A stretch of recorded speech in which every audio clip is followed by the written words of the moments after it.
मैं बताऊं? मैंने तो अपनी फैमिली को बोला है मार दे तो शिकवा नहीं करना भाई। और मैं अगर राशन बांट रहा हूं तो मुझ पे भी सख्ती लगा रहे हो कि इस जबान वाले को दोगे, इस जबान वाले को नहीं दोगे, इस मसलक को दोगे, इस मसलक को नहीं दोगे। मैं नहीं मानता आपको। आप मेरे खिलाफ कैंपेनें चला रहे हो कि कराची में भूखों को खाना खिला रहे हो, कराची का पैसा पता नहीं किसी और शहर के लोगों को खिला, क्या है यार? तो आपसे बोल रहा हूँ कि भाई आपका ताल्लुक टंडो वाला यार से है, आपकी एज मेरे बाप जितनी है, आप जरूरतमंद हो, मैं आपको अपने बाप जितनी रिस्पेक्ट दूंगा। कि सिर्फ एक सादे पर्चे पे लिखो कि मोहल्ले के गरीबों के लिए 3000 बोरे राशन चाहिए, यहाँ लेटर दो, तीसरे दिन बुलाएंगे, तुम्हें राशन दे देंगे, 5 ट्रकों में ले जाओ। अस्सलाम वालेकुम नाज़रीन, मैं इरफान हैदर प्रोग्राम TRP 360 के साथ हाजिर हूँ और JDC के ऑफिस में इस वक्त मैं मौजूद हूँ। आप देख सकते हैं कि ज़फ़र अब्बास साहब हमारे साथ मौजूद है। पहले तो इनका शुक्रिया अदा करेंगे सर, आपने हमारी रिक्वेस्ट पे वक्त दिया। रिवायती सवालों से हटकर थोड़ा आपसे बात करेंगे। वो कौन सा टर्निंग मोमेंट था, टर्निंग पॉइंट क्या था जब ज़फ़र अब्बास साहब को लगा कि वो एक रिवायती नौकरी पेशा अफराद की तरह ज़िंदगी नहीं गुजारेंगे, वो अपने कराची वालों के लिए, वो अपने पाकिस्तान वालों के लिए कुछ हट के करेंगे, ऐसे लोगों के लिए जिनका कोई नहीं होता? सबसे बड़ा टर्निंग पॉइंट ही यही है कि मैं कराची में पैदा हुआ। तो पैदा होने से पहले तो मेरे इल्म में नहीं था ना जिस शहर में मैं पैदा हो रहा हूँ, यहाँ पर मुझे इस बुनियाद पर कि मैं शहर में पैदा हुआ हूँ नौकरी नहीं दी जाएगी सरकारी। अच्छा, सही है। मैंने भी वैसे ही सफ़र शुरू किया, सुजुकी में बैठ के सेल मैनिंग भी कर रहे हैं, फिर ऑर्डर बुकर भी बने, फिर सेल ऑफिसर भी बने, फिर उसी कंपनी मल्टीनेशनल कंपनी के नेशनल सेल मैनेजर भी बने। शायद पाकिस्तान में सबसे कम उम्र नेशनल सेल मैनेजर होने का एजाज़ भी मल्टीनेशनल कंपनी का है मेरे पास। लेकिन बात ये थी कि चूँकि पैदाइशी सोशल वर्कर थे, आप शायद किसी तकरीब में जाएँ, आपको नज़र आएगा कि दुल्हन ने इतनी महंगी शेरवानी पहनी हुई है, आपको ये नज़र आएगा दुल्हन ने इतना महंगा गरारा शरारा पहना हुआ है, आपको ये चीज़ें नज़र आ रही होंगी। लेकिन जो सोशल वर्कर होता है उसको कुछ और चीज़ें नज़र आ रही होती हैं। उसको वो शख्स नज़र आ रहा होता है जो भागते हुए डिश में लाके सामान रख रहा होता है, जो भागते हुए जग ला रहा होता है, लोगों को पानी दे रहा होता है, उसके जूते फटे हुए नज़र आ रहा होता है, उसके जहन में कितना डिप्रेशन है, वो तो हमें वो नज़र आ रहा था। शुरू से ही हमारी सोच ही ये थी, हमने ज़िंदगी में हमेशा जब कुछ देखा हमने वो चीज़ें देखी जो एक आम आदमी नहीं दिख रहा होता। बिल्कुल वैसे ही जैसे कोई एक आम सोशल वर्कर मस्जिद में पहले चला जाता है और वो जानमाज़ें बिछा देता है बगैर किसी उजरत के, सारे नमाजियों के जाने के बाद वापस जानमाज़ें समेट देता है, लाइट बंद कर देता है। किसी मंदिर में कोई शख्स पहले आ जाता है, सबकी चप्पलें सीधी करके रख देता है जो लोग आ रहे होते हैं बगैर किसी उजरत के। कोई चर्च में जाकर सबके लिए सफाई कर देता है। तो इसी तरह रज़ाकार हमें पैदाइशी हैं अपने दोस्तों में। हो सकता है ज़्यादा दोस्त खेल रहे हो क्रिकेट और टाइम कम रह गया हो, अंधेरा होने वाला हो, तो सही है अपनी बैटिंग विड्रॉ कर देते थे, सही है आप बैटिंग कर लो भाई, 6 ओवर का मैच मिजाज था, शुरू से मिजाज था आपका। रज़ाकार पैदाइशी होता है। अच्छा, आपकी बातों में हम बहुत सारी वीडियोस देखते हैं सोशल मीडिया के ऊपर, एतराज़ ये उठाया जाता है कि आप बात करते हुए जो निशानदेही आप कर रहे होते हैं खामियों की, बहुत तल्ख हो जाते हैं, सिस्टम से नाराज़ हैं, हुकूमतों से नाराज़ हैं। आपकी ये लहजे की तलखी की वजूहात क्या है? एक यतीम बच्चा किसी बहुत बड़े शख्स के पास जाए जिसके हाथ में इख्तियार है, उसकी मदद कर दे, या कोई ऐसा इदारा हो, वो बच्चा आए 5-6 साल का, बोले मैं यतीम हूँ, ठीक है, 2 दिन से खाना नहीं खाया, और वो शख्स उससे बोले कि अपना नाम तो बताओ, और मेरी आंखें मंजर देख रही हूँ, कान सुन रहे हूँ, तो मैं उस सिस्टम के हक़ में होऊंगा? कह तो रहा है बाप मर गया यतीम हूँ, फिर वो अपना नाम बता देता है आपको कि मेरा नाम तो बिलफर्ज मोहम्मद है, ज़फ़र है। आप उससे कहते हैं पूरा नाम बताओ, क्या मतलब इस बात का भाई? कह रहा है भूखा हूँ, आपको नहीं मिले अहकामात के भूखे को खाना खिला दो। कह रहा है बाप मर गया है मेरा, नाम बता रहा है यतीम हूँ।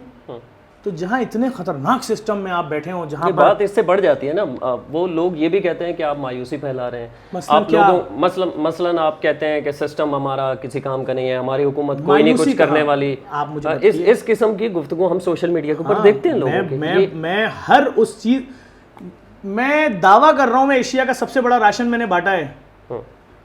मैंने ऐलान किया कि किसी से मसलक नहीं पूछूंगा, किसी से मजहब नहीं पूछूंगा, किसी से ज़बान नहीं पूछूंगा। जिन सियासी पार्टियों के सोशल मीडिया, उनके जो पूरे सोशल मीडिया टीमें थी मेरे खिलाफ कैंपेनें चला रहे थे ना कोविड में, मैं उनके भी यूसी नाजिमों को ट्रक भर भर के राशन दे रहा था। मैंने कहा जितना चलाना है मेरे खिलाफ चलाओ, मेरा टारगेट है भूखे के घर तक रोटी भेजना। तुमने उसको बोला घर बैठ जाओ, 4 महीने नौकरी नहीं करोगे, पैसा दिया उसको? घर का किराया कौन देगा? मजदूर था, एक प्राइवेट नौकरी करने वाला बंदा था, उसकी माँ की दवाई के पैसे कौन देगा? उसके घर के जितने यूटिलिटी बिल से कौन देगा? कुछ भी नहीं दे रहे आप। और मैं अगर राशन बांट रहा हूं तो मुझ पे भी सख्ती लगा रहे हो कि इस जबान वाले को दोगे, इस जबान वाले को नहीं दोगे, इस मसलक को दोगे, इस मसलक को नहीं दोगे। मैं नहीं मानता आपके खिलाफ जो सोशल मीडिया पे एक मुनज़्ज़म मुहिम की तरह नजर आता है, कौन लोग हैं ये, क्या चाहते हैं? लाजमी बात है उनके कोई ना कोई मकासद होंगे। बहुत ज़्यादा कई दहाइयों पे मुहित नफ़रत का बयानिया है और मैं अगर मुड़ के देखता हूँ ज़्यादा, मैं किसकी बात करूं आपसे, टारगेट किलिंग्स की बात करूं? हजारों बेवाएं हैं, हजारों पूरे पाकिस्तान में, खुद रिपोर्ट जिनके शौहरों को जिसने मारा नहीं मालूम, क्यों मारे गए नहीं मालूम। सही है, उनके शौहरों का जनाजा बहुत इज्जत के साथ, जिस मसलक के थे भाई, हमारे मसलक का शहीद है ये, जिस सियासी पार्टी के थे हमारी सियासी पार्टी का शहीद है, उनकी बेवाओं के लिए सही है। बात हो सकता है किसी ने कोई फंड बनाए हुए आशिक सपोर्ट कर रहे हो, लेकिन भाई एक आम लड़की जो मेरी बहन शादियों के किसी घर गई थी, उसके शौहर सुबह ऑफिस के लिए जा रहा था, 20,000 रुपए तनख्वाह का मुलाजिम था, अभी सबसे मिलकर रुखसत हुआ, फोन आया नाज़िमाबाद ब्रिज पे मार दिया, आ जाओ मोर्चरी उठा लो अपने शौहर। क्यों? आज 8 साल बाद उसके बच्चे सरकारी स्कूलों में पढ़ रहे हैं, शौहर जिंदा था, प्राइवेट स्कूल में पढ़ रहे थे, आज उसको कोई खाना देने वाला नहीं है, वो औरत कहीं ऑपरेटर की जॉब कर रही है, खानदान के जितने लोग थे सपोर्ट कर करके थक गए। कोई ऐसा सिस्टम है जिनके शौहर मारे गए उनको हर महीने हुकूमत ये महीना देगी, ये लो 30,000 रुपए इज्जत से सर झुका के बैठ जाओ, तुम अपने 4 बच्चों को पालो। ये सारे शिकवे आपके हुकूमत सिंध से? नहीं, मेरे कोई शिकवे नहीं, मेरा शिकवा नहीं है, मेरा कोई शिकवा नहीं है, मैं आपको बयानिया, मेरा कोई शिकवा, मैं बयानिया बता रहा हूं कि 30 साल इतना जोरदार बयानिया चला है। हम कराची में देखते थे 2008, 9, 10, 11, 12, 13 के डेली 14 लोग मर रहे हैं गन शॉट से, 10 लोग जबान की बुनियाद पे, 4 लोग फिरके और मजहब की बुनियाद पे। तो भाई जितना भारी बयानिया गया है उसका रिजल्ट भी तो आएगा। तो अब जब आप आवाज लगाओगे कि भाई गरीब की नजर से देखेंगे, आप यहां आएंगी बेवा हैं, आपको झूठ बोलने की जरूरत नहीं है कि मेरा मसलक ये है तो मुझे राशन मिल जाएगा, नहीं, हम पूछेंगे ही नहीं आपसे मसलक मजहब, हम आपसे जबान पूछेंगे नहीं, तो रिएक्शन तो आएगा भाई। ज़फ़र अब्बास साहब को लगता है कि बग़ैर सियासत में आए, बग़ैर सरकारी ओहदा लिए आप खिदमत खल्क कर सकते हैं, आपका ये यकीन है? देखिए बात ये है कि मैं सियासत में क्या करूँगा जाके, मुझे बताएं। अभी तो मैं सबको बोल रहा हूँ ना, मैं तो आपसे बोल रहा हूँ कि भाई आपका ताल्लुक टंडो वाला यार से है, आपकी एज मेरे बाप जितनी है, आप ज़रूरतमंद हो, मैं आपको अपने बाप जितनी रिस्पेक्ट दूंगा। मैं इस चीज़ को नहीं मानता कि आपका ताल्लुक किस ज़बान से, मैं इसको मानूंगा ही नहीं। सड़क पर एक पठान ज़ख्मी है, उसको किसी गाड़ी ने टक्कर मारी, उतनी ही अहमियत दूंगा जितनी अपनी बाप को अहमियत दूंगा, अगर मेरे बाप की एज का है। मुझे इसमें कहीं भाई देखें सबके दुख सेम है, ये बड़ा गलत काम हो गया है। आपको एक खास सोच से जोड़ने की कोशिश की जाती है सोशल मीडिया के ऊपर, तो जोड़ते रहे, 100 बार जोड़े, 1000 बार जोड़े, मैं क्या करूं? मैं, मेरे पास एक शख्स आ रहा है कि एक औरत आ रही, मेरा भाई मर गया, उसके अस्पताल का बिल जो है वो 9 लाख रुपए, उसकी जबान अगर मेरी जबान से मैच नहीं कर रही है, उसका ताल्लुक किसी और सूबे से, तो मैं इसलिए उसको पैसे नहीं दूंगा, अपने भाई की मैयत रिलीज करा लो। ये कहाँ का इंसाफ है भाई? आप मेरे खिलाफ कैंपेनें चला रहे हो कि कराची में भूखों को खाना खिला रहे हो, कराची का पैसा पता नहीं किसी और शहर के लोगों को खिला, ये क्या है यार? मैं इसकी सफाई पेश करूं? कभी भी नहीं करूंगा। सियासी जमातें अप्रोच करती हैं हमारे पास आ जाएं, हमें ज्वाइन कर लें, ज़्यादा करती हैं। जो इलेक्शन से पहले आई उनकी तस्वीरें हमारे पेज पे मौजूद हैं, बड़ी बड़ी सीटों की ऑफर की, बड़े बड़े ओहदों की ऑफर की, सेनेटर बन जाए, कौमी असम्बली का मेंबर सब बना कुछ देते हमें हैं, हर ओहदा तरह दे की, देते हर हैं। तरह की ऑफर आती है। बल्कि अब तो यहाँ तक ये लोग करते हैं कि भाई तू हमारे खिलाफ कुछ मत बोल। मैंने आपके खिलाफ कब बोला यार? क्या मेरा राइट नहीं है कि मेरे शहर की सड़कें बनी होनी चाहिए? जब बारिश होगी तो मेरे शहर के 90 लोग मर जाएंगे और हम उनको दफना देंगे, और जिसकी गलती से मरे उस पर इल्जाम भी नहीं लगाएंगे, उसके खिलाफ पर्चा भी नहीं कटेगा। मैंने तो यहाँ सोशल मीडिया पर यहाँ तक लोगों, जिम्मेदार लोगों को ये कहते हुए सुना है कि ज़फ़र अब्बास साहब जो है वो नई नस्ल को मुश्तिल कर रहे हैं रियासत के खिलाफ, यहाँ तक लोग बातें करते हैं। क्या मुश्तिल? आपकी बहन ने, आपकी माँ ने आपकी बहन का जेवर बेच के आपको यूनिवर्सिटी से मास्टर्स करवाया, तो आज आप मोटरसाइकिल पे हलीम और निहारी लोगों के घरों पे दोगे? उसने क्या क्या अरमान आपके लिए किया? आपका राइट ही नहीं है कि आप किसी सरकारी नौकरी के लिए अप्लाई करो। क्यों? क्योंकि ऐड में लिखा होता है आप कराची में पैदा हुए हैं तो आप अप्लाई नहीं करिएगा। यार क्या है यार? मुझसे पूछे कोई यार, मुझे कितना तकलीफ होती है जब मैं हज़ारों बाइकें खरीद के और मास्टर्स लड़कों को दे रहा होता हूँ कि भाई किसी गलत रास्ते पे मत जाना, ये लो किसी कंपनी में कोरियर जाओ, डाके लोगों के घरों में पहुँचाओ, 35,000 कमा लोगे। ये लो फलाने ठेले से चाट उठाओ और लोगों के घरे पर दो जाके कि ये आपने 150 रुपये की चाट का ऑर्डर किया था, 2 प्लेट, शायद 20 रुपये मुझे मिलेंगे इससे, पूरे दिन में 20-20 रुपये के 20 ऑर्डर दोगे तो 200-400 रुपये कमा लोगे। और आप बताएं ना रास्ता जहाँ मायूसी नहीं हो, जहाँ बहुत लग्जरी जिंदगी हो। नहीं, हुकूमतें कहती हैं बहुत सारा हम अच्छा काम भी कर रहे होंगे, वो कहते हैं, अच्छा, लेकिन आप साफी हैं, जी जी, आप साफी हैं। जी जी। लोग 8 महीने घर में बैठे रहे, ऐसे ही है। किसको पैसा मिला कराची में? 1000 रुपए भी बहुत कम। मसलन कहाँ, किस इलाके में? मैं कोरंगी के कुछ इलाकों में कैसे मिल रहा था? प्रोसेस क्या था? वो जो 12,000 रुपए कैसे प्रोसेस बताए ना, मैं कोरंगी में रहता हूँ। काफी मुश्किल था वो, काफी मुश्किल। देखिए काफी मुश्किल था ना। मेरा काम कैसा था कि सिर्फ एक सादे पर्चे पे लिखो कि मोहल्ले के गरीबों के लिए 3000 बोरे राशन चाहिए, यहां लेटर दो, तीसरे दिन बुलाएंगे तुम्हें राशन दे देंगे, 5 ट्रकों में ले जाओ। ये मुश्किल था कि आसान था? बिल्कुल आसान है, ठीक है।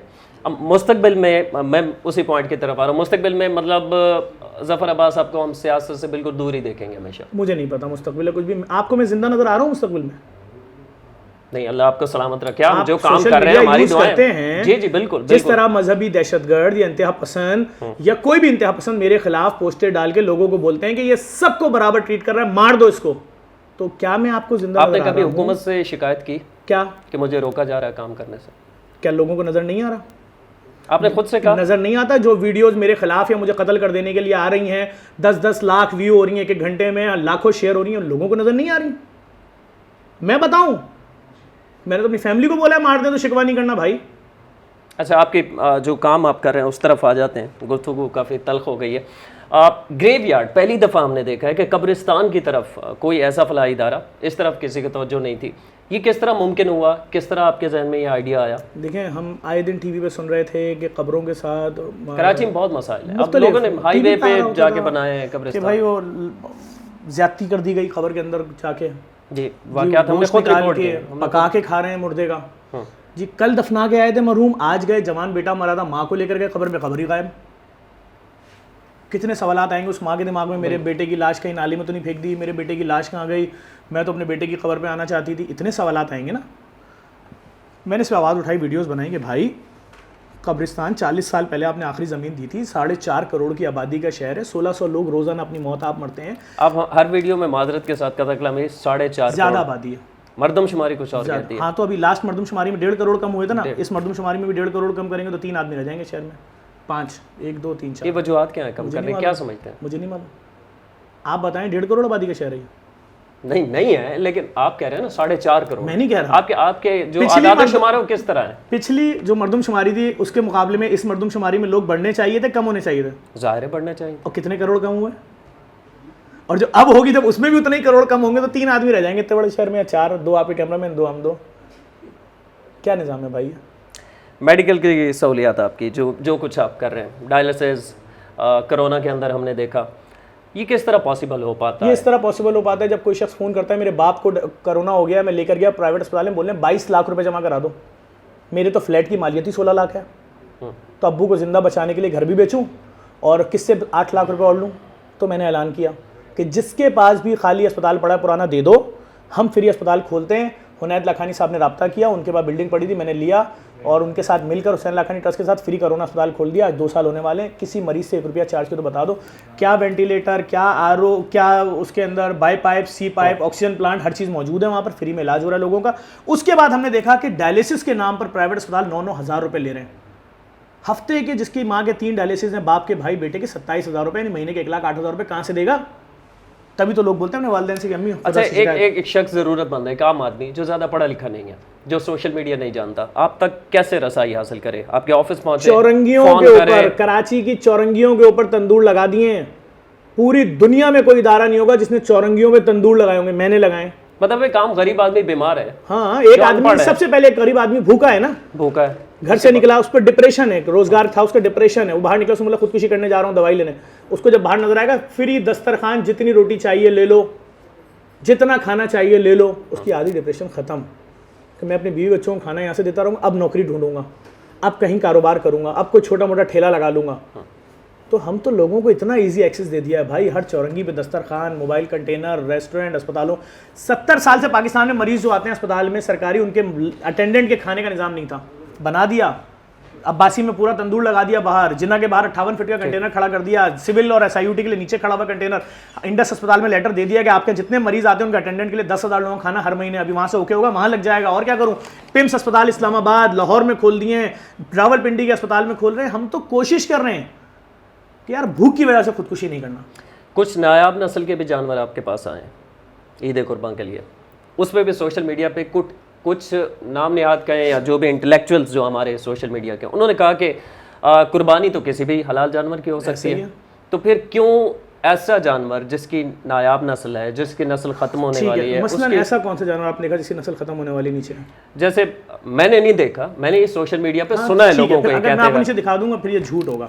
मैं नायाब नस्ल का जानवर कहलाता है नील बैल। नील बैल है, 2 कान वाले ऊंट। मैं जैसे ही नायाब नस्ल का जानवर काटूंगा वैसे ही मुझ पे केस हो जाएगा। हम सिविल सोसाइटी हैं, हम कोई गैर कानूनी काम नहीं कर सकते। जहां तक रह गई बात नायाब, कराची वो शहर है जिसको पूरी दुनिया में ये एजाज हासिल है कि यहां पर वो मुखय्यर हजरात रहते हैं जिनकी मिसाल पूरी दुनिया में कहीं नहीं मिलती। ठीक है। रमजानों में एक वक्त में 3-3 लाख दस्तरखान अफ्तारी के नाम पे शहर में बिछे होते हैं, 3-3 लाख। मैं रमजान में इसी मुल्क के दूसरे शहरों में भी गया हूं, होते हैं दस्तरखान। लेकिन जो जज्बा कराची में मिलेगा, चाहे 2005 का जलजला हो, चाहे 2010 का सैलाब हो, मैंने बोला कि मैं महरूम लोगों को वो खाने खिलाना चाह रहा हूं जो उन्होंने जिंदगी भर मोटरसाइकिलों पे देखा बोर्ड लगे हुए, लेकिन खाने की गुंजाइश नहीं है। अपने बच्चों को ले जाएं, आओ मंदी खिलाता हूं, 5,500 रुपए का थाल मंदी का, 4 कैन उसके साथ आएंगे, 2 सलाद आएंगे, उसके मिनरल वाटर की बोतल, चाय, बिल कितने का बना? 9,000 रुपए। अबे भाई 9,000 तो उसकी टोटल तनख्वाह नहीं है। तो मैंने वो खानों को जब ऐलान किया ना मैं खिलाना चाहता हूं, मुझे मुखय्यर हज़रात के यूं फोन आए, जफर खिलाओ। 2600 बकरे कट रहे हैं एक दिन में, 12 हज़ार लोग वहां पर सैरी कर रहे हैं। जामे बनोरी टाउन के मुफ्ती नईम साहब क़िबला आ रहे हैं, देख रहे हैं, बोल रहे हैं कमाल कर दिया, नफरतें खत्म कर दी तुम्हारी सैरी ने, फिरका वारियत खत्म कर दी, लोगों के दिल एक कर दिए। तो भाई 40-40 हज़ार लोगों को खाना किसने खिलाया? इन्हीं मुखय्यर हज़रात ने, जिनके घरों में 100-100 जानवर आते हैं ना, वो अगर एक जानवर मुस्तहीक़ीन के लिए यहाँ दे देंगे तो अब मैं उससे बोलूँ नहीं खूबसूरत मत दो यार, एक माजूर ऐबी जानवर दे दो, एक बदसूरत। मैं लाहौर के अंदर मैं खुद ऐनी शाहिद हूँ, और रावलपिंडी के अंदर जो अफ्तार के हवाले से अब्बा भी माशाल्लाह शुरू कर चुके हैं। सबसे ज़्यादा हमारा पसमानदा बलोचिस्तान, गुर्बत बहुत ज़्यादा है, कारोबार के नौकरियाँ नहीं हैं, कारोबार वहाँ इतना नहीं है। वहाँ क्या हो रहा है जेडीसी की जानिब से हमारे नाज़रीन? देखें, हमने कोविड में वहाँ पर भरपूर काम किया, क्या खुशदार, क्या कोयटा, क्या कल्लात, क्या पसनी, क्या और माड़ा, जिसने हमसे रब्ता किया हमने उनको पैसे भेजे, आप राशन लें, बांटें, उसकी तस्वीरें अपने पेज पे डाली।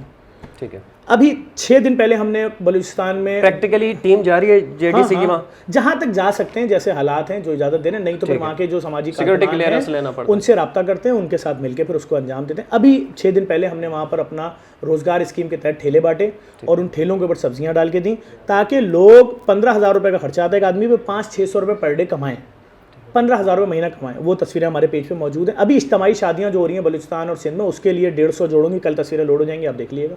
हम काम कर रहे हैं, लेकिन लाजमी बात है जहां हमें हर चीज़ देखनी है। देखें, अगर आपके 5 या 4 एम्बुलेंस ड्राइवर मारे गए हों दहशतगर्दी में, अगर आपके 2 एजुकेशन हेड मारे गए हों, अगर आपके खिलाफ दहशतगर्दों की वीडियोज़ आ रही हों, तो कोई इतना आसान नहीं है काम करना। सर, आपके लोग जो मारे गए उस पर हुकूमत ने कुछ किया, कोई तहकीकात हुई, वो कौन लोग थे, क्या थे, आपको बताया गया?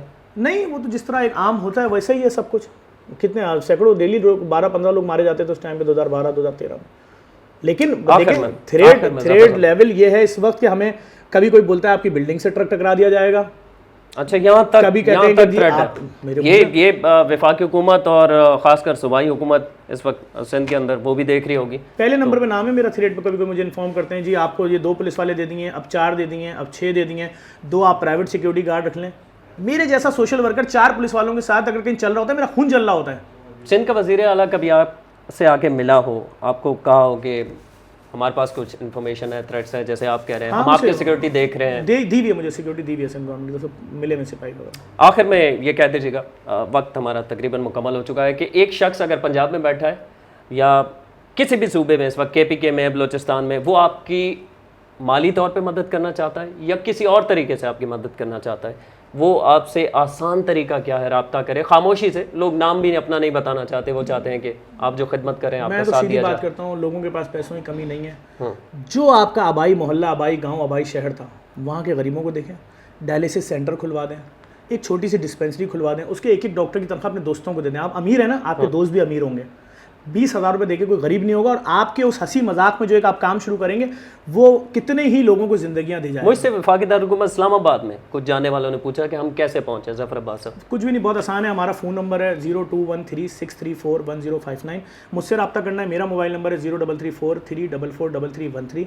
मैं समझता हूँ पाकिस्तान, बांग्लादेश, इंडिया में सबसे बड़ी किसी फलाई इदारे के पेज की अगर रीच है जिससे आवाम डायरेक्ट कनेक्ट है, जहाँ हज़ारों लोगों को एक दिन में जवाब दिया जाता है। गूगल पे टॉप पे आ रहे हैं आप सर, गूगल पे आप टॉप सर्च पे देख लें, JDC है, टॉप 10 NGOs लिखे, पहला नाम JDC का आएगा।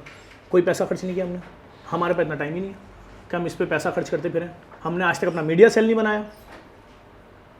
मैं तो आपको फिर बता रहा हूँ कि अभी मैं हिलाल अमर के प्रोग्राम से आ रहा हूँ, वहाँ पर उन्होंने अवार्ड दिया JDC को, ईदी को और फलाईदारों को जिन्होंने कोविड में फ्रंट लाइन पे काम किया। तो यकीन करें, मुत्तहदा अरब अमारात के जो वहाँ पर आए हुए थे सफ़ीर, उन्होंने 3-4 बड़े फलाई इदारे खड़े थे, उनके सामने बोला कि हम पाकिस्तान में JDC को फॉलो कर रहे हैं, बेहतरीन काम कर रहे हैं। मैंने उनका शुक्रिया अदा किया। बहुत शुक्रिया ज़फ़र अब्बास साहब। नाज़रीन कमेंट्स में अपनी राय से ज़रूर आगाह कीजिएगा। इरफान हैदर को इजाज़त दीजिए, अल्लाह ने के बाद।